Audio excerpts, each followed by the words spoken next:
자, 오늘은 교회의 이 사명에 대해서 말씀을 보도록 합니다. 여러분, 교회가 어떤 사명이 있는지, 어떤 일을 하는지 5가지의 사명이 있어요. 5가지 해야 할 일이 있다 이 말입니다. 첫 번째로 교회의 사명 첫 번째 바로 예배. 여러분, 예배가 교회의 사명입니다. 우리는 예배에 뭘 걸어야 돼요? 생명을 걸어야 돼요. 목숨을 걸어야 된다고. 왜냐하면 사명이기 때문에 그래요. 우리 영혼이 사는 길이 뭡니까? 예배에 있잖아요. 여러분들이 하나님 앞에 예배함으로 여러분이 영혼이 살게 되잖아요. 예배를 드리지 않으면 우리의 영이 죽어요. 그래서 예배는 사명임을 기억해야 합니다. 두 번째, 교회의 사명, 전도, 선교가 바로 교회의 사명입니다. 교회는 전도해야 합니다. 교회는 생명을 살려내야 합니다. 교회는 전 세계적으로 복음을 전파해 나가야 합니다. 그것이 교회의 사명입니다. 자, 세 번째 교회의 사명, 교육입니다. 교회에서 그래서 교육이 이루어지는 겁니다. 말씀을 공부를 하고 제자 훈련을 하고 여러 가지 이 모양 저 모양으로 잘 훈련시켜서 예수 그리스도의 제자로 만드는 겁니다. 예수님도 제자를 삼았죠. 그래서 예수님의 12제자라고 하잖아요. 예수님은 12제자만 있었느냐? 아니에요. 예수님은 70명의 제자 또 있었어요. 자, 70명만 있었느냐? 아니요. 120명도 있었어요. 그러니까 120명만 있었느냐? 500명도 있었다니까요. 그러니까 500명에 해당하는 사람들은 좀 멀리 있는 제자고 가까이 있는 제자가 12명, 조금 12명보다 멀리 있는 제자가 70명 이렇게 되어 있는 거예요. 그러니까 예수님의 제자는 12명밖에 없다라고 생각하면 안 돼요. 12명의 제자가 가장 가까이서 최측근이고 그 다음에 측근은 70명이 또 있단 말입니다. 그래서 예수님은 그렇게 제자화 교육을 시켰다고. 자, 교회도 바로 제자를 삼아야 하는 겁니다. 누구의 제자? 예수님의 제자. 자, 네 번째 교회의 사명, 네 번째 교제. 여러분, 성도의 교제라고 하는 거죠. 사도신경에 보면 성도가 서로 교제하는 것과 이렇게 되어 있죠. 그죠? 성도의 교제가 있는 거죠. 이 교제를 통해서 무엇을 잡아주느냐 하면 신앙관을 잡아줘. 잘못된 신앙을 이 교제를 통해서 바로 잡히게 되는 겁니다. 여러분, 옛날 중세 시대, 중세 이전에 초대교회 시대는 박해의 시대였잖아요. 엄청난 박해가 있어서 기독교 박해가 있어서 그런데 이 초대교회가 박해를 받으니까 사람들이 다 어디로 숨어요? 네? 굴 속에 숨잖아요. 네? 그 쿰남 동굴에 들어가기도 하고 대린구유 그래가지고 거기에 굴 속에 지하의 땅속으로 숨어 들어가고 그러잖아요. 그래서 이렇게 숨어서 언둔 생활을 했다는 말입니다. 왜? 잡히면 죽으니까. 그러다가 이제 AD 313년에 콘스탄틴 대제가 뭐합니까? 기독교를 공인을 하죠. 인정을 하잖아요. 기독교가 인정을 받으니까 이제 굴속에 숨어 사는 사람들이 다 나온 거예요. 굴 밖으로 다 나와서 이제 서로 모여가지고 얘기해 보니까 하나님이 달라. 각자가 믿는 하나님이 달라. 각자가 믿는 예수님도 달라. 그래서 이게 문제가 생긴다. 하나님은 이쪽에 모이면 이런 분이라 그러고 똑같은 하나님 있는데 저쪽 모이면 하나님 저런 분이라 그러고 이런다고 통일된 내용이 안 나오는 거죠. 왜? 자기들끼리만 신앙생활을 했으니까 그들의 하나님만 생각한 거죠. 그래서 예수님도 예수님은 하나님이다 그랬다가 또 예수님은 사람이다 그랬다가 이게 도대체 어떤 데는 예수님은 하나님이라 그랬다가 예수님은 사람이라 그랬다가 봐라 성경의 인자라고 그랬잖냐, 사람의 아들 인자라고 그랬잖냐. 그러니까 서로 막 논쟁하고 싸운다 이 말이에요. 그래서 이런 부분들에 대해서 교제를 통해서 정리를 할 필요가 있었단 말입니다. 그래서 종교회의를 여는 거예요.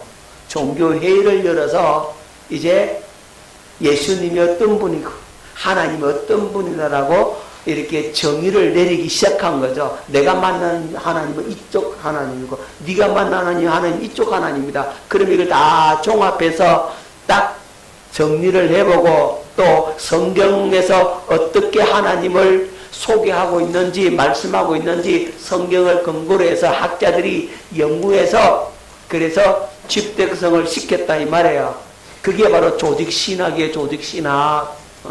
하나님 어떤 분이고 예수님 어떤 분이고 사람은 또 어떻고 죄는 뭐고 이런 부분의 정리를 다 작업을 이제는 하게 된 거죠. 그래서 온전한 신앙으로 갈 수 있도록 한 거란 말이에요. 뭐가 필요해서? 교제가 필요하다는 거죠. 교제를 통해서 신앙이 삐뚤어진 것, 잘못된 것 다 잡아주는 거예요. 그래서 교제가 중요한 겁니다. 내가 만난 하나님이 이런 하나님이었다. 네가 만난 하나님 어떤 분이냐. 이제 그렇게 대화를 하다 보면 이제 신앙이 잡아지게 되는 겁니다. 그래야 이단으로 안 흘러요. 그래서 교회의 사명 중에 교제가 있는 겁니다. 그래서 여기서 밥을 먹고 커피도 나누고 차도 마시고 그리고 얘기꽃을 피우면서 신앙 얘기, 간증을 얘기하면서 이제 영적으로 잡아지는 겁니다. 그게 필요해요. 자, 그 다음 5번째로 섬김, 봉사. 교회의 사명은 봉사에 섬김도 있다 이 말입니다. 예수님도 많이 섬겼잖아요. 병자들을 섬기는 것이 뭡니까? 병을 고쳐주는 것이고 문제가 있는 자에게 문제를 해결해 줌으로써 예수님은 섬겼다 이 말이에요. 특별히 예수님은 제 아들의 발까지 씻어주면서 너희들도 서로 발을 씻어주는 자가 되라고 우리 주님께서 말씀하셨단 말입니다. 그래서 교회의 사명은 이 5가지 사명이 있다. 자, 한번 따라합시다. 교회의 사명, 예배, 전도, 교육, 교제, 섬김. 이것이 뭐라고요? 교회의 사명입니다. 교회는 이 5가지 사명이 있다는 사실을 꼭 기억할 수 있기를 바랍니다. 자, 그럼 예배에 대해서 교회의 사명 첫 번째 뭐라고요? 예배.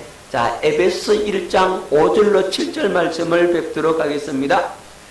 그 기쁘신 뜻대로 우리를 예정하사 예수 그리스도로 말미암아 자기의 아들들이 되게 하셨으니 누구의 아들이 되었어요? 우리가 하나님의 아들들이 되었죠. 자, 하나님의 아들이 되었으면 뭐 해야 되느냐? 6절 이는 그가 사랑하시는 자 안에서 우리에게 거저 주시는 바 그의 은혜의 영광을 찬송하게 하려는 것이라. 그의 은혜의 영광을 뭐 한다고요? 은혜의 영광을 찬송하는 게 뭐죠? 예, 그것이 예배드리는 거죠.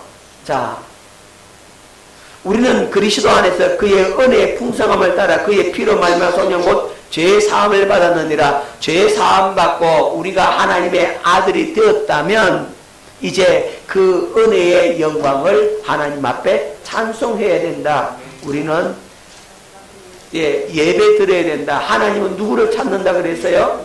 예배하는 자를 찾는다 그랬고 예배는 영과 진리로 예배할지니라고 말씀을 하고 있잖아요. 그래서 교회의 사명 첫 번째 예배를 드려야 된다. 자, 예배는 뭐냐? 여러분, 예배는 하나님과 영적인 만남이에요. 자, 하나님과 영적 만남이 이루어지는 예배가 되어야 된다고. 예배 가운데 누구 만나야 돼요? 오늘 여러분 예배 드리러 왔잖아요. 그러면 오늘 예배 드리는 가운데 누구 만나야 돼요? 하나님 만나야 돼요. 말씀 듣는 가운데 말씀이 살아서 여러분의 마음에 이렇게 영접되어지면 그 사람은 말씀을 통해서 하나님을 만난 거예요. 아멘. 말씀이 깨달아짐으로 여러분의 가슴에 이렇게 젖어 들어오고 그 말씀이 여러분 속에 마음속에 가득 채워지고 감격이 있고 기쁨이 있으면 여러분들은 말씀을 통해서 누굴 만난 거라고요? 하나님을 만난 거라고요. 찬양할 때 그 찬송과 가사 한 절 한 절이 내 영혼 속에 막 젖어 들어오고 그것이 깨달아지고 눈물이 있고 감동이 있고 감격이 있고 기쁨이 있다고 한다면 그런 찬송을 통해서 누굴 만난 거예요? 하나님을 만난 거예요. 자, 기도를 통해서 기도하는 가운데 주님의 음성이 들려오고 주님의 그 마음이 내 가슴에 부어지고 주님의 영광의 빛이 내 심령에 부어지고 내가 정말로 잘못 살았구나 하는 것들이 깨달아지게 되고 회개가 나오게 되고 감사가 나오게 되고 기쁨이 나오게 되고 그러면 그 기도 가운데 누구를 만났다? 예, 주님을 만났다라고 하는 겁니다. 예배 가운데 그런 주님과의 만남이 있어야 된다. 할렐루야. 반드시 꼭 만났어야 돼요. 예배 가운데 주님 못 만났다. 그러면 억울하잖아. 여러분 예배 잘 못 드리고 가면 신경질 나. 그렇죠. 예배 가운데 말씀 듣고 막 마음이 이렇게 피어나가지고 기뻐가지고 막 싱글벙글 해가지고 할렐루야하고 룰루랄라하고 가야지. 그냥 예배 드리도 그냥 아무나 감동도 에이 오늘 괜히 왔다. 그 마음이 더 강팍해지는 거예요. 그러면 안 됩니다. 자, 예배 때는 반드시 누구를 만나야 된다고요? 하나님과 영적인 만남이 이루어져야 된다. 자, 그리고 우리는 예배 때 영광과 찬송과 존귀를 돌려드리는 거죠. 자, 예배에는 두 가지 요소가 있다 그랬죠? 하나는 뭡니까? 드리는 요소. 또 하나는 받는 요소. 자, 그래서 드리는 요소에서 우리 찬송을 드리고 기도를 올려드리고 예배를 영광을 돌려드리고 물질을 드리고 예물을 드린다 이 말이죠. 자, 하나님 앞에 드릴 때는 뭘 드리느냐? 최고의 존경과 가치를 올려드리는 겁니다. 하나님께 모든 영광을 돌려드리는 겁니다. 하나님의 이름만이 가장 존귀케 되도록 하나님의 이름만이 가장 높임을 받도록 이렇게 우리가 올려드리는 겁니다. 자, 이걸 가리켜서 우리 하나님 앞에 드리는 요소라 그랬어요. 자, 받는 요소가 있는데 받는 건 뭘 받아야 돼요? 예, 은혜와 사랑을 공급받는다고. 하나님의 은혜를 받아요. 성령의 그 놀라운 은혜를 받아요. 주의 그 놀라우신 영광의 빛이 우리의 심령에 비춰지게 되는 겁니다. 은혜를 받고 사랑을 공급받고 문제를 해결받고 우리가 생명이 풍성해질도록 그 생명의 풍성함을 받게 되는 겁니다. 할렐루야. 예수님께서 이 땅에 오신 것은 나로 생명을 얻게 하고 더 풍성케 하려 함이라 그랬죠. 우리가 예수 생명으로 이렇게 풍성해지는 은혜를 언제 공급받아요? 바로 예배 때 공급받는다고. 오늘 여러분들이 예수님의 생명으로 풍성히 공급받는 이 시간 될 수 있기를 바랍니다. 주님의 은혜와 사랑을 공급받을 수 있기를 바랍니다. 은혜 받는다라고 하면 보통 사람들이 어떻게 생각하냐 하면 은혜 받았다. 그럼 도대체 은혜 받는 게 뭐냐라고 하면 대답을 잘 못해요. 은혜 받는 게 뭐예요, 여러분? 그냥 막연히 추상적으로 생각했잖아요. 여러분들이 은혜 받았다. 나 오늘 교회에서 은혜 받았다. 그럼 은혜 받은 게 뭐냐? 한번 얘기해봐라. 그 은혜가 뭔지를 얘기를 잘 못해. 은혜 받은 게 도대체 뭘까? 기쁨이 넘치고 또 마음의 풍성함이 있고 그 왜 마음의 풍성함이 있어요? 여러분 은혜 받았다는 것은 다 맞아요. 다 맞는데 은혜 받았다면 쉽게 생각해, 쉽게. 여러분, 성령 받는 게 은혜 받은 거예요. 뭐 받는 거예요? 성령 받는 거. 성령 받는 게 은혜 받는 거예요. 여러분, 은혜 받았다 말은 성령의 그 임재가 여러분 속에 채워지게 되고, 그래서 주님과 나와 뭘 나눌 수 있다? 교제를 나눌 수 있게 된 그것이 은혜임을 기억할 수 있기를 바랍니다. 여러분, 성령의 감화와 감동을 받는 거예요. 그러면 은혜 받았다라고 하는 겁니다. 그 성령의 감화와 감동의 결과로 나타나는 현상이 마음이 기쁘기도 하고, 회개가 튀어나오기도 하고, 그냥 중보하게 되어지기도 하고, 문제가 그냥 해결받고 다른 사람을 위해서 뭐 할 수도 있고 중보할 수도 있고, 성령을 받으면 나타나는 것들이 그런 결과를 다양하게 나타난다. 성령 받는 게 은혜 받는 거다. 아멘. 오늘도 은혜 충만히 받을 수 있기를 바랍니다. 그 말은 성령의 놀라운 역사심을 경험하고 성령의 기름 부으심을 경험하고, 아멘. 성령의 충만한 은혜를 여러분들이 받는 거란 말입니다. 자, 그것을 은혜 받았다라고 하는 겁니다. 그렇게 성령을 받았다면, 그렇게 예수 생명으로 충만히 채워졌다면 이제 세상에 나가서 승리하는 인생을 살게 되죠. 아멘. 여러분, 주일날 예배 드렸잖아. 드리고 나면은 얼굴이 확 피어잖아요. 기쁘잖아요. 그럼 주일날 그렇게 기쁜 가운데 보내고 월요일날 출근했을 때 무슨 감격을 가지고 일을 해요? 주일날 받은 그 힘과 능력과 은혜를 가지고 월요일날부터 일을 한다 이 말이죠. 그 일하는 가운데서 또한 주님의 은혜를 구하고 주님과 함께 살게 되어지는 거죠. 주일 예배가 성공하면 월요일부터 그렇게 기쁜 가운데 사는 거죠. 자, 그걸 위해서 우리가 예배를 드린다. 교회의 사명 첫 번째 뭐라고요? 예배를 드린다. 자, 두 번째 사명이 뭡니까? 교회는 전도하죠. 선교하는 겁니다. 자, 여러분 사도행전 1장 8절 말씀을 뵙도록 합니다. 오직 성령이 너희에게 임하시면, 뭐가 임하시면? 성령이 임하시면. 다시 말하면 여러분은 뭘 받았다? 은혜 받았다. 은혜 받으면 어떻게 된다고요?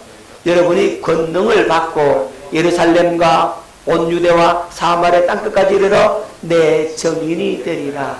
여러분, 성령 받고 나면, 은혜 받고 나면 여러분 전도하지 마라 그래도 전도 잘합니다. 예수님의 제자들도 그러대요. 오순절날 성령 받고 나니까 전도하지 마라 그래도 어떻게 합니까? 문을 박차고 나가서 목숨 내놓고 누구를 전합니까? 예수 그리스도를 전하지, 그죠? 전하다가 죽인다 그래도 죽으면 죽었지 나는 안 전할 수 없다 이러잖아요. 그러니까 은혜 받은 사람은 뭐 하게 돼 있다고요? 전도하게 돼 있어요. 사명을 다 하게 돼 있다니까. 그 전도 안 하면 뭐 못 받은 사람이에요 그러면? 그렇죠. 성령 못 받은 사람은 전도 못 한다고. 그래서 성령 받아 놓고서는 뭐 해야 된다고요? 전도해야 돼요. 아멘. 자, 디모데후서 4장 2절 너는 말씀을 전파하라. 때를 얻든지 못 얻든지 항상 힘써라. 범사에 오래 참음과 가르침으로 경책하며 경계하며 권하라. 너는 말씀을 전파하라. 때를 얻든지 못 얻든지 그렇게 복음을 전하는 겁니다. 귀에 있든지 없든지 기회가 되는 그 순간을 놓치지 말고 거기에 뭘 전하라? 복음을 전하라. 자, 마가복음 16장 15절로 16절 또 이르시되 너희는 온 천하에 다니며 만민에게 복음을 전파하라. 믿고 세례를 받는 사람은 구원을 얻을 것이요 믿지 않는 사람은 정죄를 받으리라. 여러분, 마가복음 16장 15절 16절이 마가복음 맨 마지막 절이에요. 이게 맨 마지막에 뭐라고 말씀하시느냐? 예수님께서 유언 같은 말씀이잖아요. 부활하시고 성천하시기 직전에 예수님께서 말씀을 하셨는데 뭐라고? 만민에게 복음을 전파하라. 믿고 세례를 받는 사람은 구원을 얻을 것이요 믿지 않는 사람은 정죄를 받는다. 그래서 이 전도가 선교가 바로 교회의 사명이다. 그래서 전도는 복음을 전하는 겁니다. 뭘 전한다고요? 복음을 전해서 누구의 정인된다고요? 그리스도의 정인되는 겁니다. 나를 통해서 누구를 나타내는 겁니까? 그리스도를 나타내는 거죠. 내 삶을 통해서 그리스도를 보여주는 겁니다. 야, 널 보니 진짜 예수님 살아계신다. 널 보니 진짜 하나님이 살아계시는구나. 그렇게 얘기를 들을 수 있어야 된다고. 하나님 눈에 안 보이잖아요. 예수님도 눈에 안 보이고 성령님도 눈에 안 보여. 여러분, 그런데 눈에 안 보이는 그 하나님을 어떻게 보여줄 수 있을까? 자, 여러분, 그럼 이렇게 생각해요. 바람이 눈에 안 보여. 바람이 안 보이는데, 바람을 갖다가 보여줄 수 있는 방법은 어떻게 합니까? 쉽게는 연기를 피워보면 알아. 연기를 피워보면은, 그죠? 쉽게는 연기를 피우면 이렇게 날아간다. 나뭇잎을 보면, 바람이 있구나. 그죠? 바람개비를 보니까, 바람개비 돌아가는 거 보니까 뭐가 있다? 바람이 있다. 하는 걸 알 수가 있죠. 마찬가지로, 그러면 보이지 않는 하나님을 사람들에게 보여주려면 하나님 믿는 나를 통해서 보여주는 거예요. 우리 안집사님의 삶을 통해서 저 안집사 보니까 예수님이 살아계시네. 이렇게 된다고. 할렐루야. 그것이 바로 그리스도의 정인되는 거라고. 아멘. 우리 혜수집사 직장생활 할 때 혜수집사를 보면서 쟤는 제가 믿는 하나님이 정말 진짜 하나님이다. 이렇게 다른 사람으로부터 뭐야? 들을 수 있어야 하나님을 보여준 결과가 되는 겁니다. 아멘. 여러분, 그것이 바로 그리스도의 정인되는 것이고 그것을 통해서 우리가 복음을 전하게 되는 겁니다. 자, 전도는 예수님의 지상 명령입니다. 자, 이 지자가 무슨 지자입니까? 아주 용감하다. 참말로. 그렇게 쉬운 문제를 내가 낼 것 같아. 아이고, 참. 많은 사람들이 예수님의 지상 명령 그러면 땅지 이런다고. 여러분, 이 지자가 땅 지자가 아닙니다. 이를 지자입니다. 자, 상자는요, 윗상. 위에서부터 내려오는 명령에서 지상 명령이에요. 아멘. 그러니까 하늘에서부터 내려오는 명령을 지상 명령이라고 하는 겁니다. 땅지가 아니라니까. 자, 전도는 예수님의 지상 명령이다. 하늘에서 내려오는 명령이다. 이런 의미예요. 그러니까 최고의 명령입니다. 아멘. 자, 그래서 우리 가족에게 복음을 전하고 이웃에게 전하고 자, 도시로 이렇게 퍼져서 전 세계로 퍼져가야 하는 겁니다. 자, 그런데 전도해야 할 중요한 이유가 또 하나 있어요. 굉장히 중요한 이유인데 이게 뭐냐면 여러분들이 예수를 믿기까지 수많은 사람들이 땀과 피와 눈물이 있었다 이 말이에요. 오늘 여러분들이 예수 믿게 된 게 여러분 여러분이 잘나서 믿게 된 거예요? 아니요. 저 복음이 저 이스라엘 그 유대 나라에서 예수님 12제자로부터 해서 이것이 우리 한국에 들어오기까지 얼마나 오랜 세월 동안 얼마나 많은 선교사들이 순교의 피를 흘렸는지 몰라. 그 피와 땀과 그 모든 수고가 있었기 때문에 오늘 내가 이 복음을 듣고 복음을 믿고 주님을 따르고 또한 내가 구원의 반열에 들어설 수가 있었단 말입니다. 그러니까 내가 복음을 받기까지 수많은 사람들의 희생과 눈물과 땀이 있었던 것처럼 이제 나도 다른 사람들을 위해서 그래서 눈물과 땀과 피가 필요하다는 거죠. 흘려야 빚을 갚는 거라고. 아멘. 그래서 전도해야 하는 겁니다. 깨달아지죠? 자, 그래서 전도는 누구의 사명이라고? 교회의 사명이라고.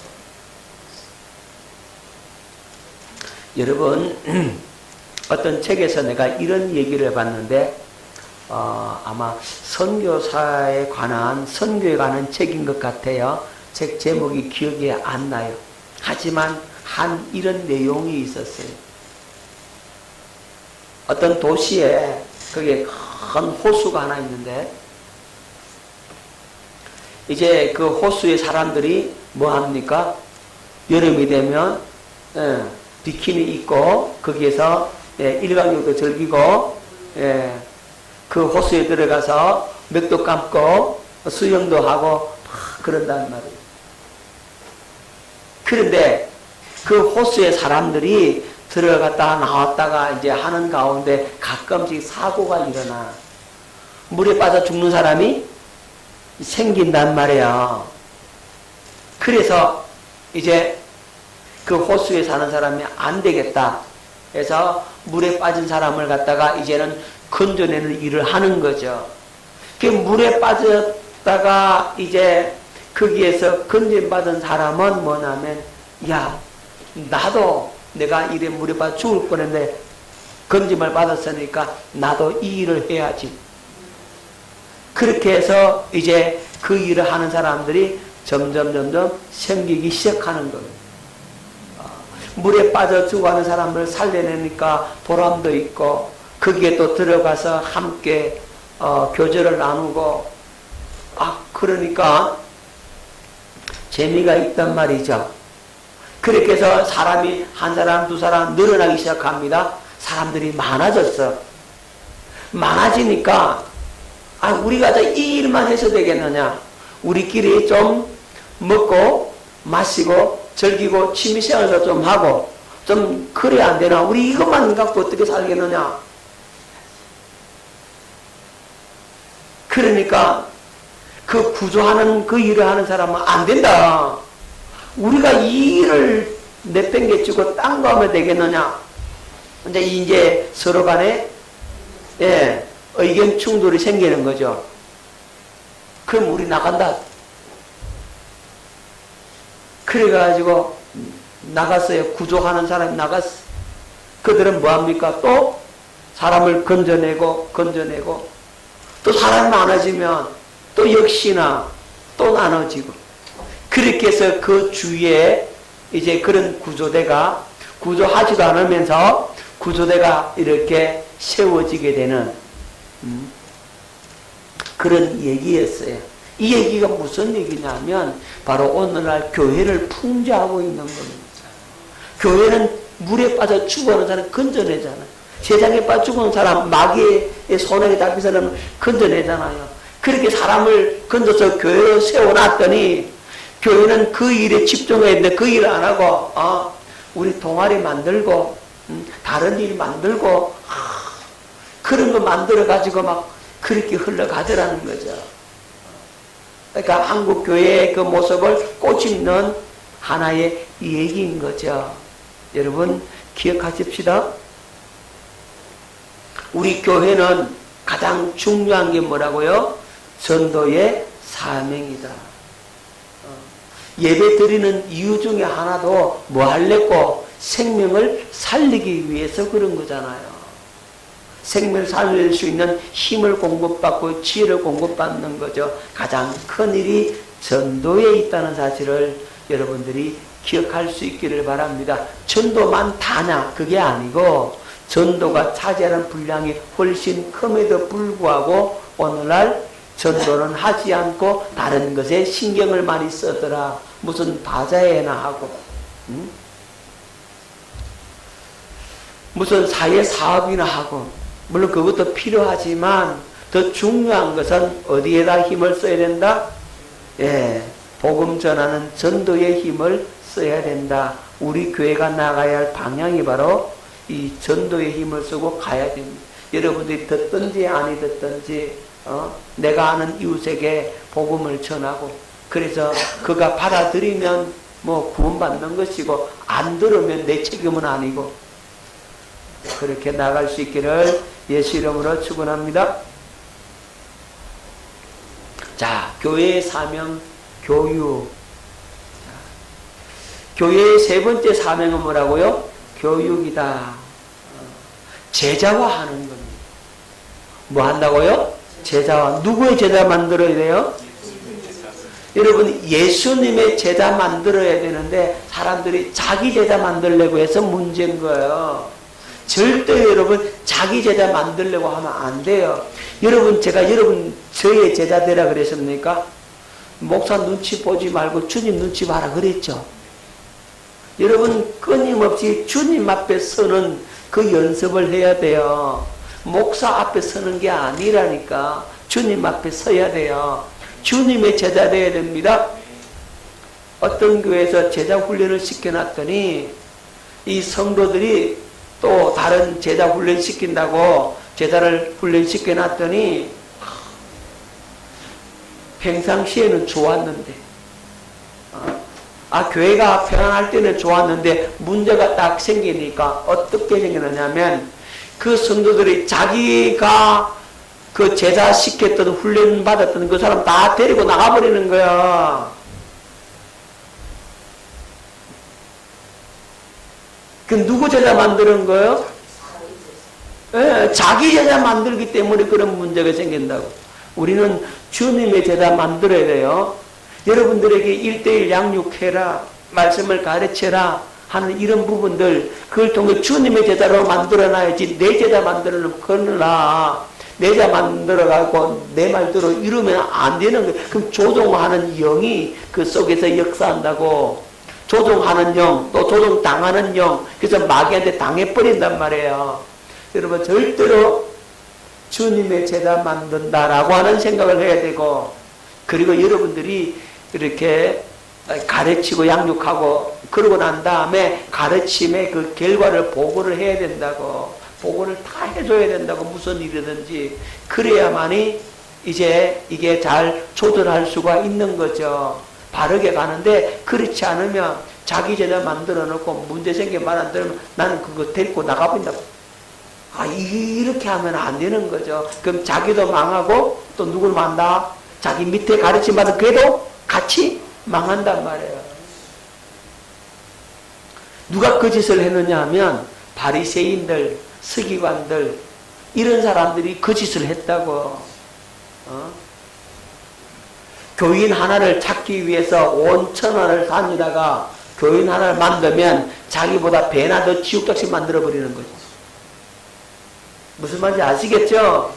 그게 이제 잘못된 제자 훈련은 그렇다 이 말이죠. 주님의 제자를 만들어야 됩니다. 자, 마태복음 28장 19절 20절 그러므로 너희는 가서 모든 민족을 제자로 삼아 아버지와 아들과 성령의 이름으로 세례를 베풀고 내가 너희 분반 모든 것을 가르쳐 지키가라. 볼지어다 내가 세상 끝날까지 너희와 항상 함께 있으리라 하시니라. 모든 민족을 누구의 제자로? 그리스도의 제자로 삼아야 되는 겁니다. 그리고 아버지 아들의 성령의 이름으로 세례를 베풀고 내가 너에게 분반 모든 것 주님께서 제 아들에 가르쳐 주신 그것 자기의 그 개똥 철학을 가르치는 게 아니고 자기의 갖고 있는 지식, 이론, 그걸 갖다가 자꾸 가르치려고 하면 문제가 생긴단 말이죠. 예수님께서 가르쳐 주신 그것, 성령께서 가르쳐 주신 그것, 그걸 가르쳐야 된다고. 내가 내게 분반 모든 것을, 내가 내게 분반 모든 것. 예수님께서 제 아들의 가르침을 준 그걸 가르치라고 말씀을 하고 있는 겁니다. 아멘. 그래야 성령께서 함께 하시는 거거든요. 오늘 우리는 누구의 제자 삼으라? 예수님의 제자로 만들어야 합니다. 기억하십시오. 굉장히 중요합니다. 예수님의 제자로 만드는 교육을 하는 겁니다. 예. 여기는 이론이나 지식의 습득이 아니라 모범을 보여주고 체험을 가르쳐야 된다고. 직접 내가 삶의 모범을 보여줘야만이 진정한 제자가 나오는 거지. 나도 안 됐는데 네 보고 되라 그러면 되겠습니까? 나도 변화되지 않는 부분을 너도 변화되라 그러면 되겠습니까? 안 된다 이 말이죠. 그래서 이런 지식을 전하면 그 사람도 역시 바리새인 되는 겁니다. 이런 지식만 갖고 내 배웠다, 내 안다. 그래서 교만해져서 망하게 된다고. 절대로 여러분 이런 지식 가르치면 망합니다. 그거 가르치려고 하지 말고 진실로 살아계신 하나님의 생명을 전할 수 있기를 바랍니다. 여러분들에게 이루어지고 체험되어지고 경험되어진 것, 그런 것을 가르칠 때만이 그것이 생명이 되고 변화의 역사가 나타나게 되는 겁니다. 말씀이 뭐가 되도록 가르쳐라? 현실이 되도록. 말씀과 현실이 동떨어지면 그거 잘못한 거예요. 항상 저는 여러분들에게 여러분의 피부에 와닿게끔 삶 속에 적용될 수 있도록 끊임없이 그 부분을 생각하고 그렇게 낮춰서 말씀을 전하려고 합니다. 제 설교 지금까지 들어보셨지만 거진 그런 걸 전하려고 했어요. 어떻게 하든지 어디에 와닿게끔, 여러분 피부에 와닿게끔 실제적으로 말씀이 삶이 되도록 요렇게 기도하세요까지 짚어드렸어요. 그렇잖아요. 요 문제를 요렇게 해결하고 첫째, 둘째, 셋째, 요건 요렇게 해서 중보하면 됩니다. 요렇게 하세요. 요렇게 기도하세요까지라. 그렇게 여러분들이 그 말씀을 행동할 수 있게끔, 그 말씀을 가지고 기도로 나갈 수 있게끔 제가 전하는 거예요. 그런데도 안 한다고. 이게 문제인 거예요. 그래서 안 하니까 문제인 거예요. 꼭 하십시오, 여러분. 아멘. 말씀이 뭐가 되어야 된다고요? 예. 말씀이 현실이 되어야 된다고. 말씀이 실제가 되어야 된다고. 여러분, 말씀이 선포한 대로 되어지는 역사가 나타나야 되는 거죠. 진짜 교육은 그러겠어요. 예수님께서 그러잖아요. 제 아들에게 항상 예수님은 그렇게 보여주었어요. 말씀 전하고 기적을 행하시고 이적을 행하셨다고. 물 위를 걸으시면서 나라 두려워하지 말라. 선생님 만약에 주시려면 나를 오라 하셔서 그래 오라. 베드로도 물 위를 걸었잖아요. 그러다가 의심이 생겨서 빠졌지만 어쨌든 간에 그런 일이 있었다고. 그러니까 말씀이 선포한 대로 되어지는 역사가 나타나도록 여러분들이 그렇게 가르치고 그렇게 가르침을 받아야 되는 겁니다. 할렐루야. 자, 예수님의 제자들은 바로 그렇게 제자를 낳을 수가 있었습니다. 자, 예수님의 제자들은 3년 동안 특별 훈련을 받았죠. 그죠? 3년 동안 특별 훈련을 받았습니다. 12제자는 더욱 그랬습니다. 최고의 신앙 훈련이었죠. 그죠? 그리고 최고의 스승 밑에서 몇 년 동안?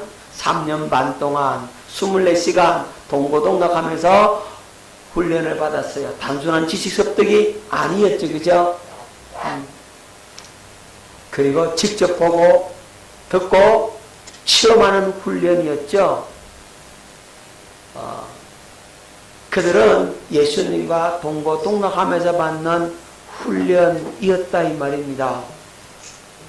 그런데도 그 훈련만 가지고는 안 되더라. 뭐 가지고 안 되더라? 훈련 갖고 안 되더라. 제자 훈련만 갖고 되는 게 아니더라. 자, 뭐가 더 필요해요? 네, 성령을 받게 하는 거예요. 가장 중요한 건 뭘 받게 해라? 성령을 받게 해라. 성령을 받게 하는 것이 가장 중요한 일입니다.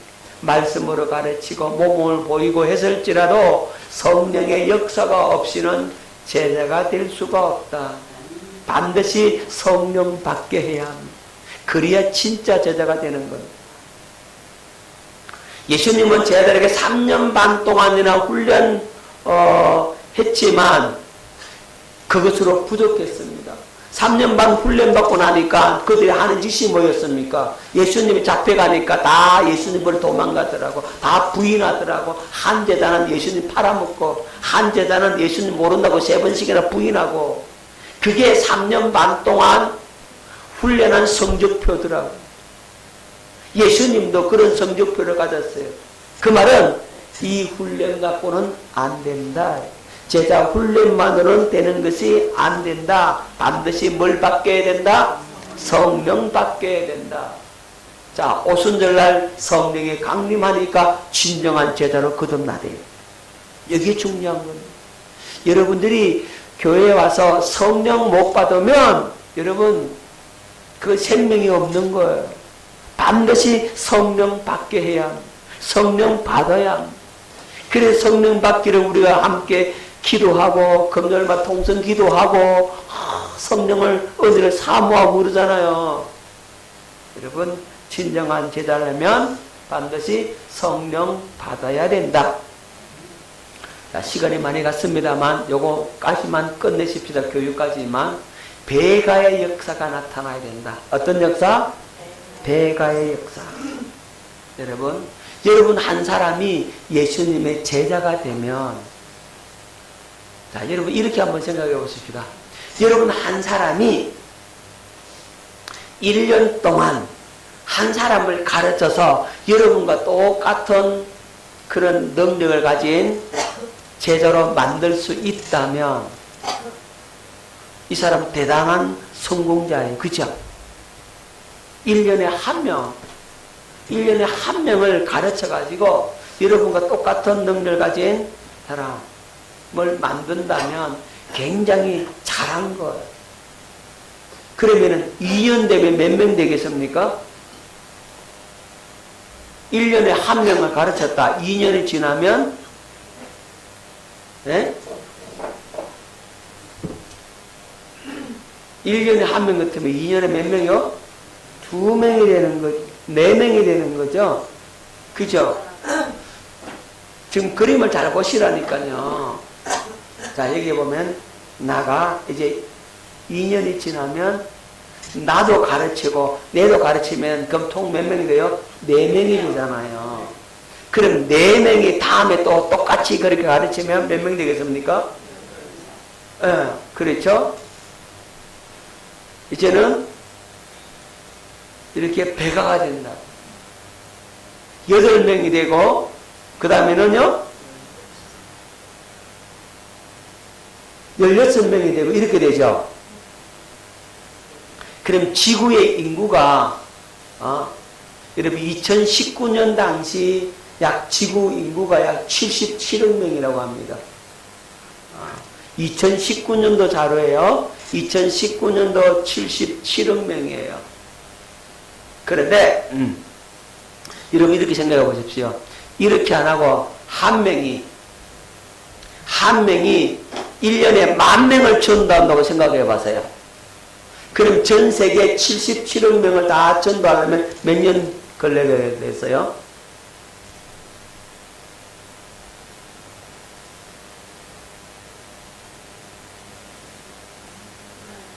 (1년에) 한 명이 10,000명을 갖다가 전도했다. 그 다음에도 또 10,000명. 그러면 2년 되면은 20,000명이 되죠. 3년 되는 30,000명. 4년 되는 그러면 77억 명 되면 77억 년 걸린다고. 몇 년 걸려요? 77억 년 걸려야 지구 있는 전체를 다 전도할 수 있죠. 그죠?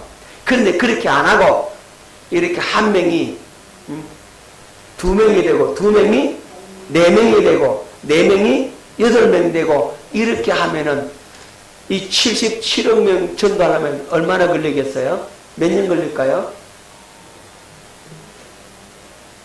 여러분 계산하지 마. 계산 안 나와. 여러분들 머리 짜내봐. 제가 계산해 와서 33년밖에 안 걸려. 이런 식으로 하면 33년 만에 지구의 인구를 다 전도할 수 있다는 얘기예요. 근데 한 명이 10,000명을 전하면은 몇 년? 1년에 1만 명 하면은 77만 년 걸린다고. 무슨 말인지 알겠죠? 77만 년 걸리면 이거는 뭐 지구의 역사가 몇 천 년이에요? 지금 6,000년밖에 안 되는데 77만 년 걸린다 그러면 말이 되냐고요. 자, 그래서 뭐 해야 된다고요? 이 제자 훈련이 낫다. 한 명은 딱 한 명만 이렇게 전도하면. 자, 그래서 우리는 어떻게 살아야 돼? 성령의 능력을 힘입고 살고 주님의 이 명령을 이렇게 배가의 역사를 나타내면 이 전 세계 지구상에는 전도는 빨리 이루어지는 거예요. 근데 이게 안 된다고 이게. 힘들어. 예수님은 한 명이 12명을 만들어 놨는데 우리는 한 명을 못 만든다고. 그죠? 이론적으로는 이렇습니다. 그래서 이 훈련 교육이 이렇게 중요하다는 사실을 기억하시고 교육만으로 되는 것이 아니라 성령을 받게 하라.